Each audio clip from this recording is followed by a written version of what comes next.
네, 성경이 술술, 믿음이 쑥쑥, 벌써 96번째 시간입니다. 오늘은 농부 하나님, 우리 두 번째 시간으로 지난주에 이어서 함께 말씀 연구를 진행하도록 하겠습니다. 우리 지난주에 배웠던 거 다시 한번 좀 읽어드리겠습니다. 마지막 제가 시간에 읽었던 말씀인데요. 무관심한 자들이여, 그대들은 주의 포도원에 열매 없는 나무가 아닌가? 운명을 결정하는 말이 오래지 않아 그대를 향하여 선고되고 있지 않겠는가? 그대들은 얼마나 오랫동안 하나님의 선물을 받아왔는가? 또 주께서는 얼마나 오랫동안 그대의 사랑의 보답을 바라고 기다려 오셨는가? 하나님의 포도원에 심겨지고 포도원 지기의 주의 깊은 돌봄을 받아온 그대의 특권은 얼마나 놀라운 것인가? 얼마나 자주 부드러운 복음의 기별이 그대의 마음에 감동을 주었던가? 그대는 그리스도의 이름을 지니고 있으며 외적으로는 예수의 몸된 교회의 일원이지만 오히려 크신 사랑의 마음과는 연결되어 있지 않은 자이다. 그리스도의 생명의 조류가 그대를 통해 흐르지 않고 있다. 그리스도의 품성의 아름다운 덕성인 성령의 열매가 그대의 생애에서 보이지 않는다. 그대는 아마 희미하게나마 그대가 땅만 못쓰게 하는 자임을 알고 있을 것이다. 그러나 하나님께서는 몹시 자비로우시기 때문에 아직 그대를 찍어버리지 않고 계신다. 그는 그대를 냉정한 눈으로 보시지 않으신다. 그는 무관심하게 그대에게서 돌아서지 아니하시며 그대가 죽도록 내버려 두지도 아니하신다. 그분은 그대를 바라보시며 수백 년 전에 이스라엘 백성을 향해 외치시던 말씀, 곧 에브라임이여 내가 어찌 너를 놓겠느냐? 이스라엘이여 내가 어찌 너를 버리겠느냐? 내가 나의 맹렬한 진노를 바라지 아니하며 내가 다시는 에브라임을 멸하지 아니하리니 이는 내가 사람이 아니요 하나님임이라 라는 말씀을 외치신다. 긍휼이 많으신 구주께서는 금년에도 그대로 두소서 내가 두릅하고 걸음을 주겠나이다 라고 그대들을 위하여 대언하시고 계시다. 성령의 역사에 반응을 나타내지 않는 사람은 점점 완고해져서 마침내는 성령의 감화를 전혀 감지할 수 없게 된다. 바로 그렇게 되었을 때 찍어버리라 어찌 땅만 버리냐는 선고가 내려진다. 주께서 오늘 그대를 부르신다. 이스라엘아 내 하나님 여호와께로 돌아오라. 내가 저희의 패역을 고치고 즐거이 저희를 사랑하리니 내가 이스라엘의 이슬과 같으리니 저가 백합화같이 피겠고 레바논 백합목같이 뿌리가 박힐 것이라. 그 그늘 아래 거하는 자가 돌아올지라. 저희는 곡식같이 소성할 것이며 포도나무같이 꽃이 필 것이며 내가 나로 말미암아 열매를 얻으리라.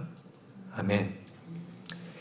지난주에 우리는 이 열매 없는 무화과 나무 그거를 하나님께서 찍어버리지 않으시고 금년에도 한 번만 더 기회 달라는 하나님의 사랑을 좀 살펴보았습니다. 자, 이어서 마태복음 13장을 좀 가보도록 하겠습니다. 여러분 성경책 마태복음 13장을 펴놓으시면 좋겠는데요.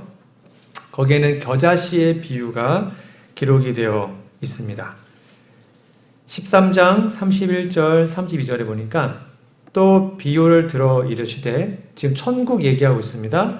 천국은 마치 사람이 자기 밭에 갖다 심은 겨자씨 한 알 같으니 이는 모든 씨보다 작은 것이로되 자란 후에는 풀보다 커서 나무가 되매 공중의 새들이 와서 그 가지에 깃들이느니라 라고 기록하고 있습니다. 여기 보니까 천국을 무엇으로 비유하고 있습니까? 겨자씨 하나로 비유하고 있습니다. 여러분들이 농부라면 밭에다가 겨자씨 심을 사람이 있을까요?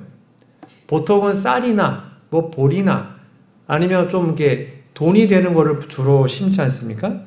근데 이 농부는 밭에다가 겨자씨를 뿌렸는데요. 어떻게 뿌렸대요? 엄청나게 많이요? 한 알. 네, 겨자씨 한 알을 거기다가 뿌렸다고 합니다. 딸랑 한 알 심었습니다. 이거는 정상적인 농부의 행동이 아니죠. 그러니까 신약 당시에는 제가 말한 것처럼 모두 다 명예를 중시했습니다. 그러니까 농부가 가장 명예로울 때는 뭐라 그랬어요? 농사를 잘 지을 때입니다. 잡초가 없고 무럭무럭 자라면 야, 이 사람은 참 농사 잘 짓네 하면 그게 명예였단 말이에요. 그런데 이 농부는 자신의 명예를 소중히 생각하지 않는 분 같습니다. 여러분 많이 오해하는데 겨자씨가 나무입니까? 나물입니까? 겨자씨는 나무가 아닙니다. 겨자씨는요, 겨자는 배춧가의 1년생 또는 2년생 풀입니다.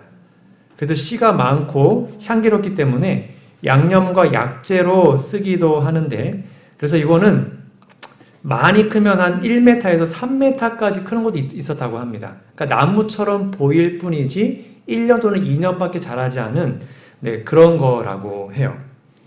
그러니까 들나물 같은 존재가 겨자씨입니다. 뭐 냉이나 쓴바귀처럼. 만약에 혹시 산삼을 심었다면 뭐 이해가 됩니다. 그건 가치가 있으니까요. 근데 밭에다가 겨자씨를 심었는데 요게 겨자씨라고 합니다. 그리고 손바닥에 올려놓으면 그냥 점. 여러분 볼펜으로 용지에다가 점을 찍잖아요. 그게 겨자씨 크기예요. 이렇게 작은 씨앗을 밭에다가 심어 놓고 이게 자라기를 기다리고 있는 농부. 여러분 어떻게 생각하시는지요? 이 농부는 이것이 자라서 어떻게 크길 바래요? 나무처럼. 그쵸? 엄청나게 커서 뭐 3m까지 쭉쭉쭉 자란 다음에 마치 나무처럼 보인 다음에 거기에 뭐가요? 새들이 깃들일 수 있도록 자라기를 바라고 있습니다. 이것이 바로 농부의 꿈입니다. 이것은 하나님께서 바로 저와 여러분을 향한 마음이 여기에 표현되어 있다고 생각합니다. 이 겨자씨보다도 못한 정말 아무것도 아닌 우리들을 하나님의 나라에 심으시고 정말 무럭무럭 자라서 열매 맺기를 지금도 바라시는 하나님의 마음. 이게 바로 겨자씨 비유의 핵심이죠. 수많은 사람들이 뭐라 합니다. 왜요? 볼품 없으니까. 나무도 아니고. 그런데 하나님 그걸 묵묵히 감내하시면서 그 겨자씨가 쭉쭉 크게 자라서 정말로 새들이 깃들이는 아름다운 나무 같은 존재가 되기를 바라시는 하나님. 그게 바로 하나님의 사랑의 모습인 것이죠.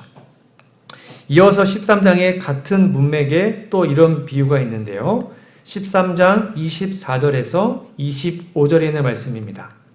곡식과 가라지의 비유입니다. 예수께서 그들 앞에 또 비유를 들어 이르시되, 여기도 천국이 나옵니다. 천국은 좋은 씨를 제 밭에 뿌린 사람과 같으니 사람이 잘 때에 그 원수가 와서 곡식 가운데 가라지를 더 뿌리고 갔다.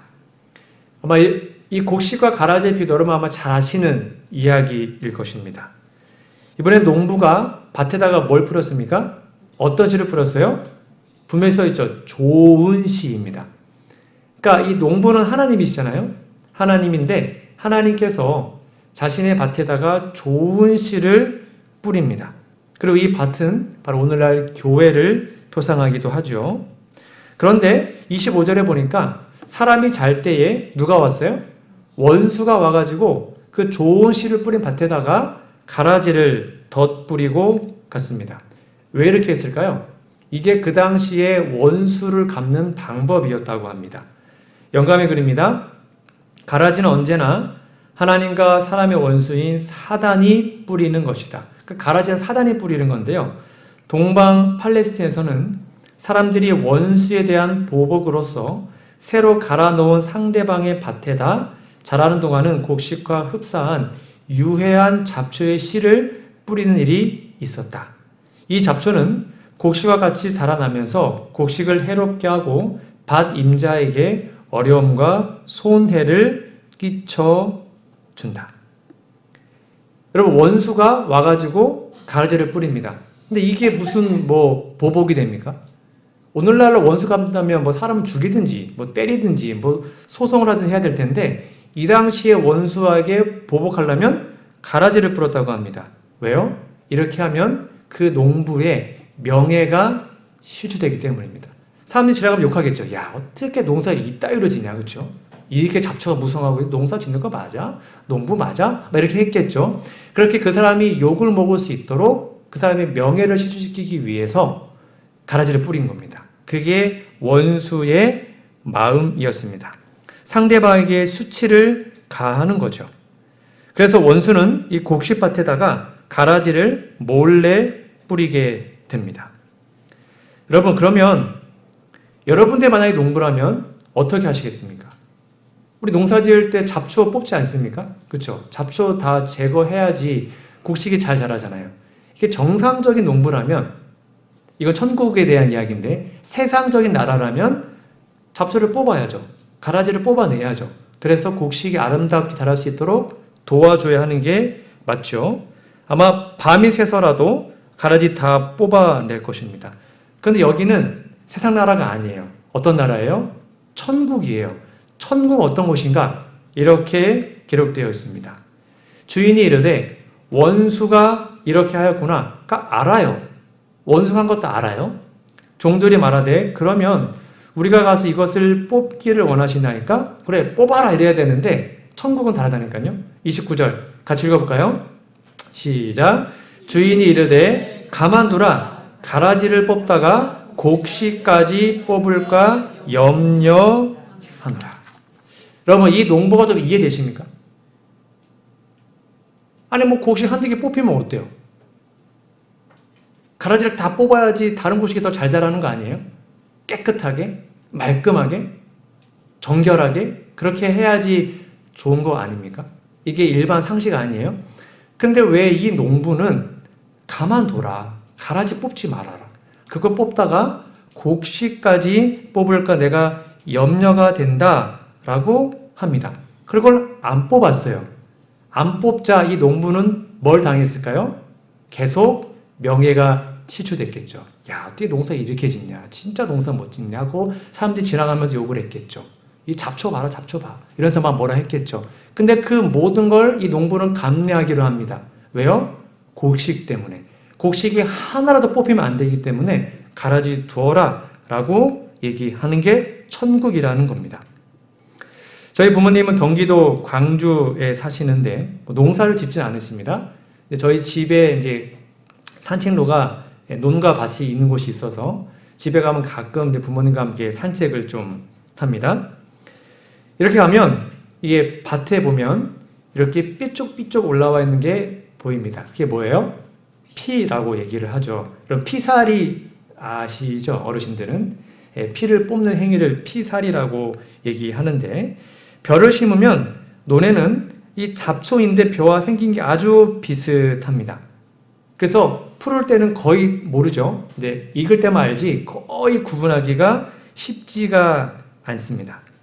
그런데 이렇게 피를 뽑는 이 피살이를 하다 보면 실수로 어떻게 합니까? 벼까지 뽑는 경우가 있어요. 잘 구분이 안 되거든요. 아니면 피와 벼가 이렇게 뿌리가 같이 이렇게 묶여 있어가지고 피를 뽑는데 곡식까지 뽑는 경우가 종종 있습니다. 저처럼 농사 못한 사람은 뽑아놨더니 다 벼예요. 그런 경우도 있어요. 잘 구분하기가 쉽지가 않은 거예요. 핵심은 뭐냐면 이 피의 뿌리가요. 벼의 뿌리와 연결되어 있는 경우가 참 많다고 합니다. 그래서 같이 자라는 거예요. 그것이 참 쉽지 않은 겁니다. 그래서 하루 종일 피를 한 500개 뽑았다고 치면 이게 이분이 이제 피를 뽑은 건데 여기에 곡식도 몇 개 또는 뭐 몇십 개 딸려 왔겠죠. 그래도 세상적인 원리로는 뽑아야 됩니다. 그래야 더 잘 자라니까. 그래서 우리나라 사람들은 다 어느 세계를 가도 다 피를 뽑고 잡초를 뽑죠. 그런데 하나님의 나라, 천국은 이거랑 다르다는 것입니다. 이 농부는, 천국을 비유된 이 농부는 피를 뽑지 않습니다. 왜요? 그거 뽑다가 곡식이 한 톨이라도, 하나라도 뽑히면 안 되기 때문에 그것을 염려하는 것이죠. 즉, 이 농부에게는 곡식 하나하나가 너무나 중요합니다. 그 정말 볼품없는 그냥 빼서 버려도 아무렇지도 않은 그 곡식 하나, 그 한 톨이 이 농부에게는 자신의 명예보다 더 중요한 것입니다. 마치 잃은 양 한 마리가 없어지면 그 목자는 99마리를 놔두고 한 마리 찾기 위해서 온 산을 다 헤맸잖아요. 마찬가지로 이 농부는 자기의 어떠한 욕과 명예가 실추되더라도 이 알곡이 뽑히면 안 되기 때문에 가라지가 자라는 것을 놔두는 것이죠. 영감의 글입니다. 사단은 자기가 뿌린 씨가 맺은 열매에 대한 책임을 하나님의 아들에게 돌린다. 그러면 하나님도 교회에 사람이 오도록 전도하죠. 그렇죠? 근데 사단도 교회에 자기 사람을 보낼까요? 보냅니다. 사단도 전도해요. 사단도 교회에 영혼을 보냅니다. 사단은 교회 안에 그리스도를 믿는다고 공언하면서 그의 품성을 부정하는 사람들을 뭐예요? 들여보내서. 그러니까 하나님만 전도하는 게 아니라 사단도 전도를 합니다. 사단도 교회에 영혼을 보내줍니다. 근데 어떤 영혼이에요? 피 같은 영혼. 그러니까 잡초 같은 영혼을 보낸다는 것입니다. 하나님의 품성을 부정하는 사람들을 들여보냅니다. 교회에. 그래서 그들로 하나님께 욕을 놀리게 해요. 아까 그 농부처럼 야 농사 진짜 못 짓네. 야 교회가 뭐 이 모양이야. 이렇게 욕을 먹는 거죠. 그래서 구원의 사업을 그릇 나타내며 영혼들을 위태롭게 만듭니다. 그리스도의 종들은 교회 안에 진실한 신자들과 거짓 신자들이 섞여 있는 것을 보고 탄식하죠. 우리 종종 그런 얘기 하지 않습니까? 어느 목사가 어쨌대더라, 어느 장로님이, 어느 집사님 어쨌대더라, 야 교회가 말세야 이러면서 막 한탄하지 않습니까? 그들은 교회를 깨끗하게 하기 위해서 뭔가를 하려고 합니다. 비유에 나오는 주인의 종들처럼 그들은 가라지를 뽑아버리려고 하죠. 그래서 그 영혼을 뭐 내쫓든지 아니면 좀 안 나오면 좋겠다. 그런 생각이 들 때가 있는 것입니다. 그러나 그리스도께서 그들에게 뭐라고 하십니까? 가만두라. 가라지를 뽑다가 곡식까지 뽑을까 염려하노라. 둘 다 추수 때까지 함께 자라게 두어라고 말씀하신다. 이게 참 우리로서는 이해하기 힘든 것입니다. 왜 그런지 아십니까? 우리가 가라지일 수도 있거든요. 우리가 잡초가 될 수도 있거든요. 목사이지만 잡초일 수 있거든요. 우리는 다 곡식입니까? 우리 정말 다 곡식 같은 정말 좋은 열매 맺는 그런 사람들로 살고 있는지요. 때로는 교회 일을 하다 보면 야, 저 사람은 차라리 없으면 좋겠다 라는 생각이 들 때가 있을 때가 있어요. 어느 교회를 가도 다 그런 사람도 있다고 수많은 사람들이 얘기를 하죠.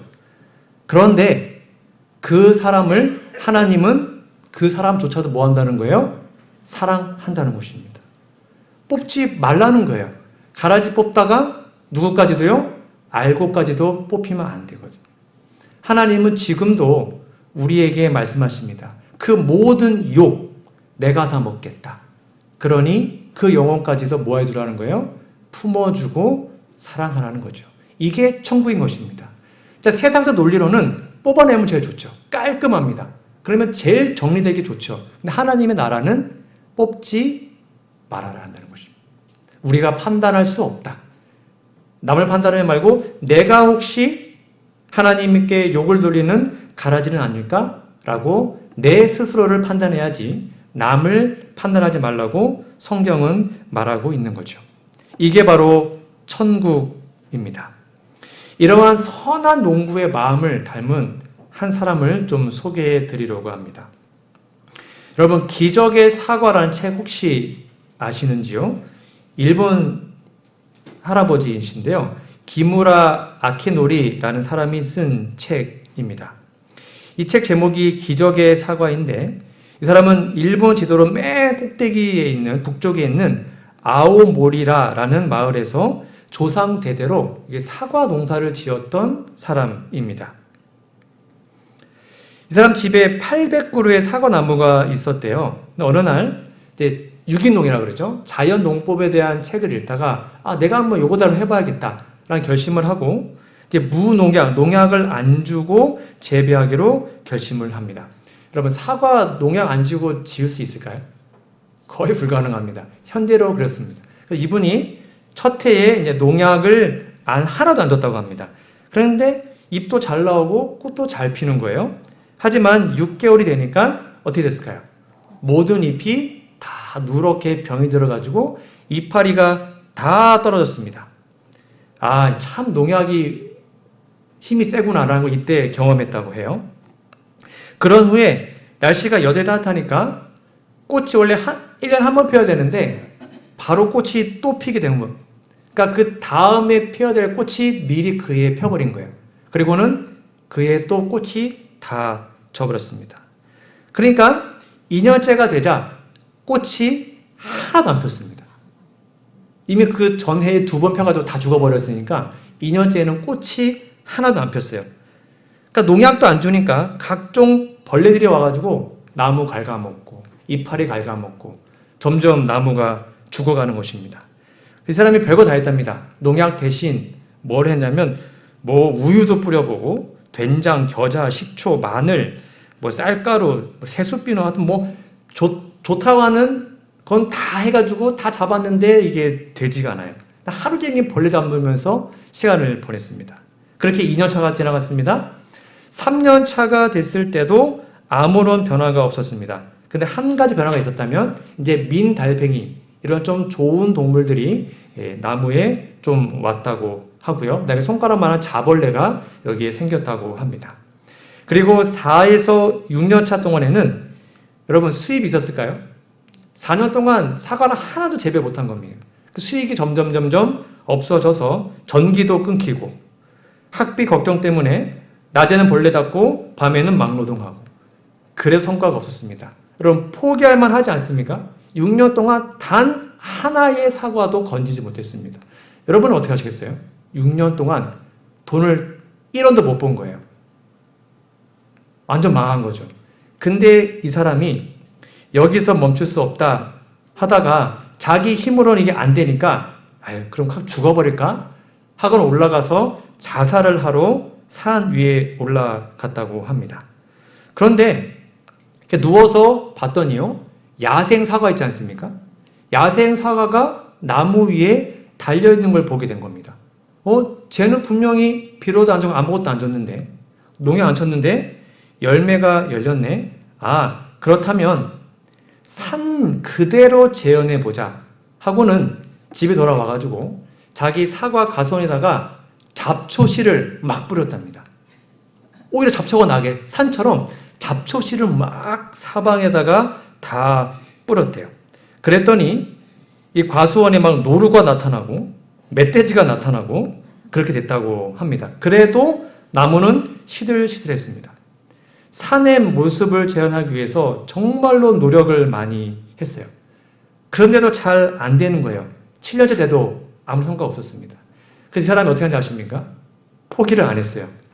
그래서 나무를 붙잡고 이렇게 얘기했답니다. 힘들게 해서 미안합니다. 나무한테 꽃을 안 피워도 되고 열매 안 맺어도 되니 제발 죽지 말고 살아주세요.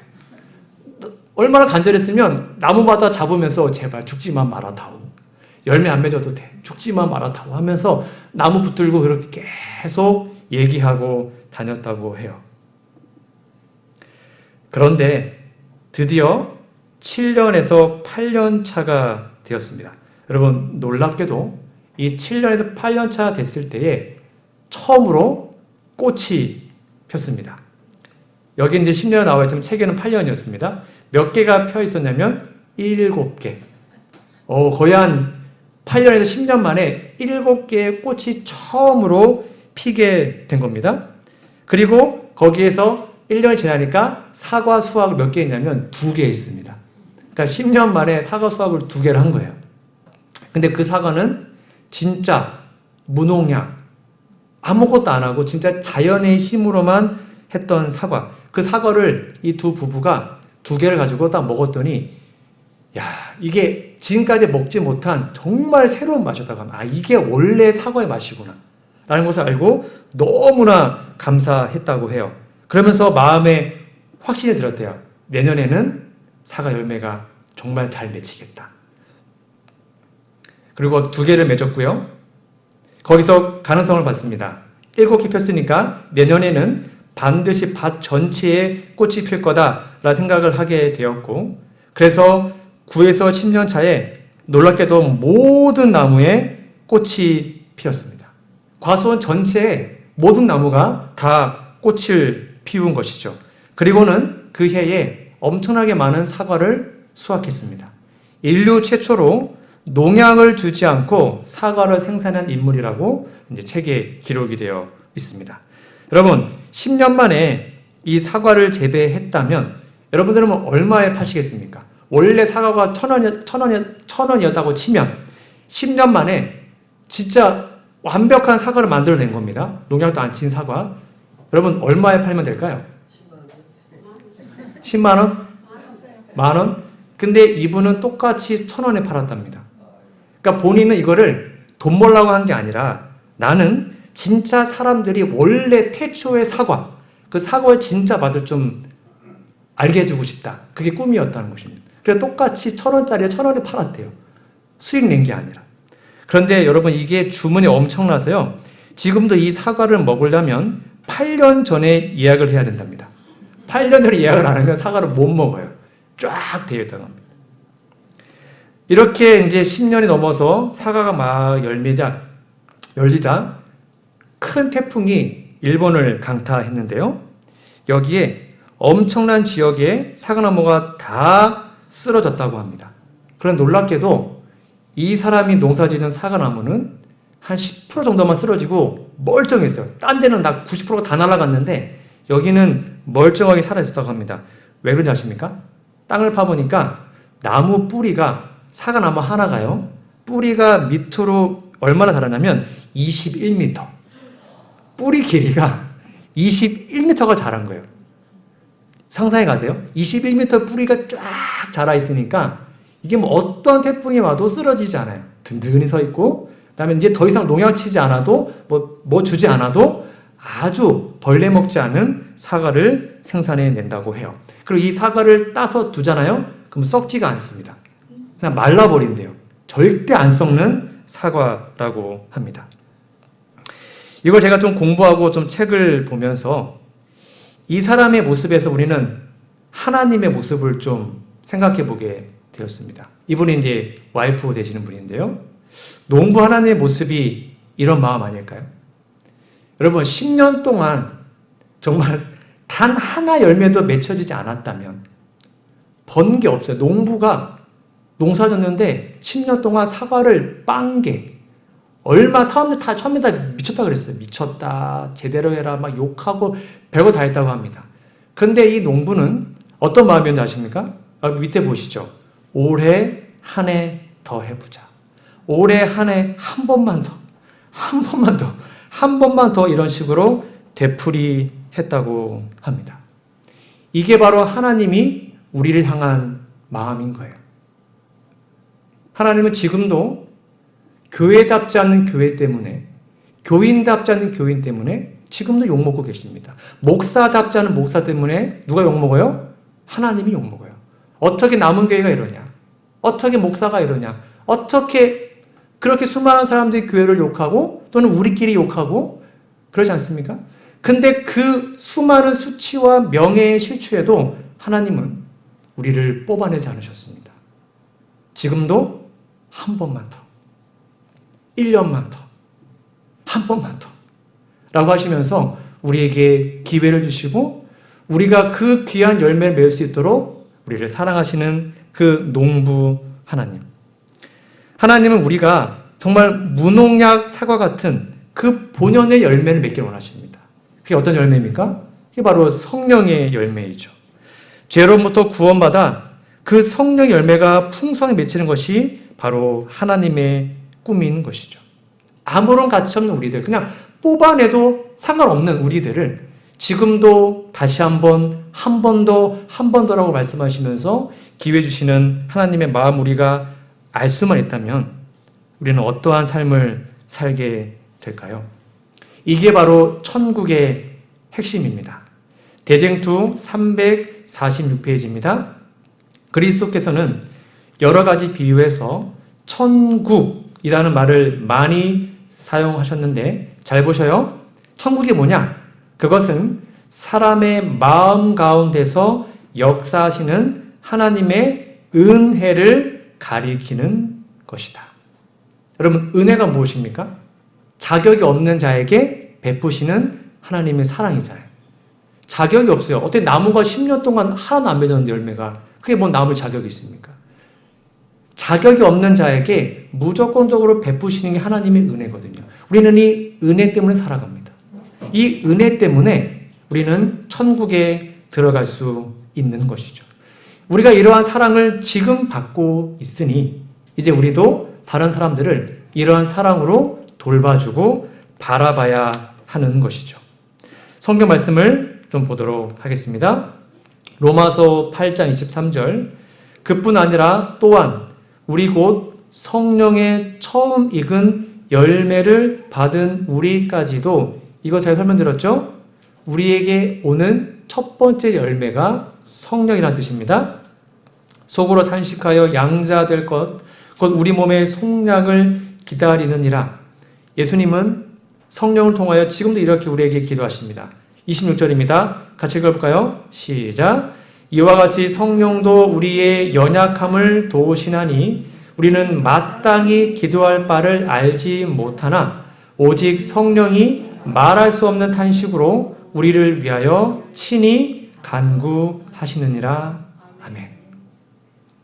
우리의 연약함, 우리의 열매 없음, 우리의 모난 품성, 정말 잡초 같은 인생들이지만 하나님의 성령은 그 영혼을 위해서, 바로 우리를 위해서 지금도 말할 수 없는 탄식으로 간구하고 있음을 여러분 기억하시면 좋겠습니다.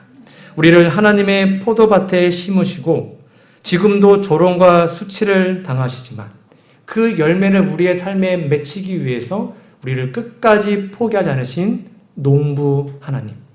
그 하나님을 다시 한번 마음에 믿으시고 그 귀한 성령의 열매가 우리 마음에 정말 주렁주렁 맺힐 수 있도록 더 자신을 포기하고 하나님께 기도하게 되기를 간절히 바랍니다. 성령 열매가 무엇입니까? 사랑, 희락, 화평, 오래 참음, 자비, 양성, 충성, 온유, 절제. 이 같은 것을 금지할 법이 없다고 기록합니다. 성령 열매는 하나입니다. 그리고 9가지의 맛이 있죠. 오늘도 성령께서 여러분 마음속에 들어가셔서 우리의 삶을 주관하시고 우리의 삶을 이끄실 때 그분의 음성에 굴복하시고 그분께 여러분의 마음을 드리게 되기를 간절히 바랍니다. 하나님의 말씀입니다. 하나님은 지금도 이렇게 말씀하십니다. 꽃을 못 피워도 괜찮다. 열매를 못 맺어도 좋으니 교회 안에서 살아만 있어다. 결코 교회를 떠나지 마라. 결코 내 곁을 떠나지 말아라. 너는 피투성이라도 제발 살아만 있어라. 그러면 하나님은 결국 우리의 삶을 변화시키셔서 그 귀한 열매로 우리를 하늘에 데려가실 것입니다. 이러한 아름다운 열매가 우리의 삶에 가득 넘치기를 간절히 소망합니다. 마지막 이거 읽고 마치겠습니다. 함께 읽어보겠습니다. 시작. 그리스도께서는 당신의 교회 안에 당신을 나타내 보이기를 간절히 바라신다. 그리스도의 품성이 그분의 백성들 속에 완전하게 재현될 때 그분은 당신의 것을 찾으시라고 이 땅에 강림하실 것이다. 아멘. 우리 안에 아름다운 열매가 주렁주렁 맺힐 때 예수님 이 땅에 재림하실 것입니다. 그 영광스러운 재림의 날에 우리의 삶을 지금부터 드렸기 때문에 결국 그 천국에 우리 모두가 들어가는 놀라운 축복을 받게 되기를 간절히 바라며 오늘 말씀 연구를 마치도록 하겠습니다.